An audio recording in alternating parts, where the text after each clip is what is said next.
Hello, my name is John Ross, and I'm here to talk to you about civil disobedience. Civil disobedience is designed for a nearly just society and can only apply to a democratic authority. It is a public, non-violent, conscientious yet political act contrary to law, usually done with the aim of bringing about change in the law or policies of the government. By engaging in civil disobedience, a minority forces the majority to reconsider their opinion and view the common sense of justice. It wishes to acknowledge the legitimate claims of the minority. One example of a nonviolent protest was the Greensboro sit-ins. The Greensboro sit-ins were a series of nonviolent protests which led to the Woolworth's department store chain reversing its policy of racial segregation lunch counters. By actively refusing to cooperate with an unjust system, at the same time by turning the other cheek to the violence, and his resistance stimulates the Negro wields a sword far more effective than violence could ever be. There is no such thing as a nonviolent revolution. Revolution is bloody. Blacks need to take seriously the idea of revolution. Your moderation is weak, false, and unattainable.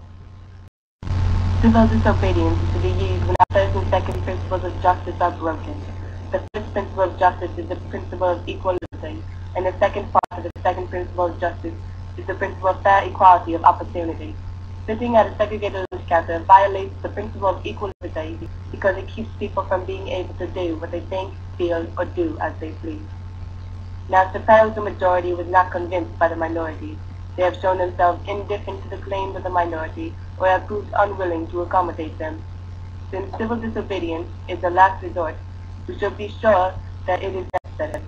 But if the majority is still immovable, then the civil disobedience might be much too mild. Civil disobedience is disobedience. The encouragement of disobedience endangers law and civil society.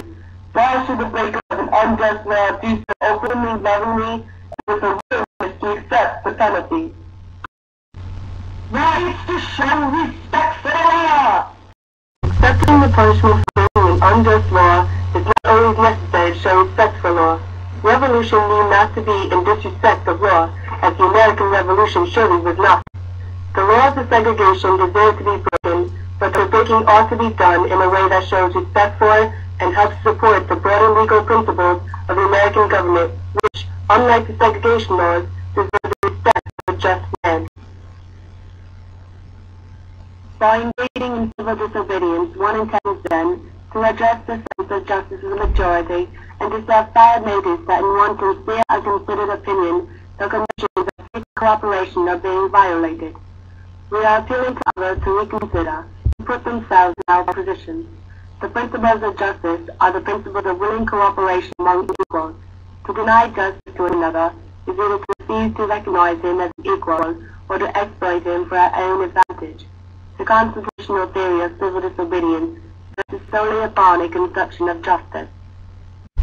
A fundamentally decent and just society in which men are protected and encouraged in the pursuit of happiness is a rare and precious thing.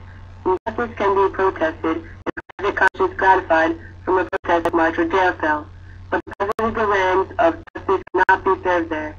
Civil disobedience is an unsuccessful attempt to combine the level of principle, revolution, and conventional political action.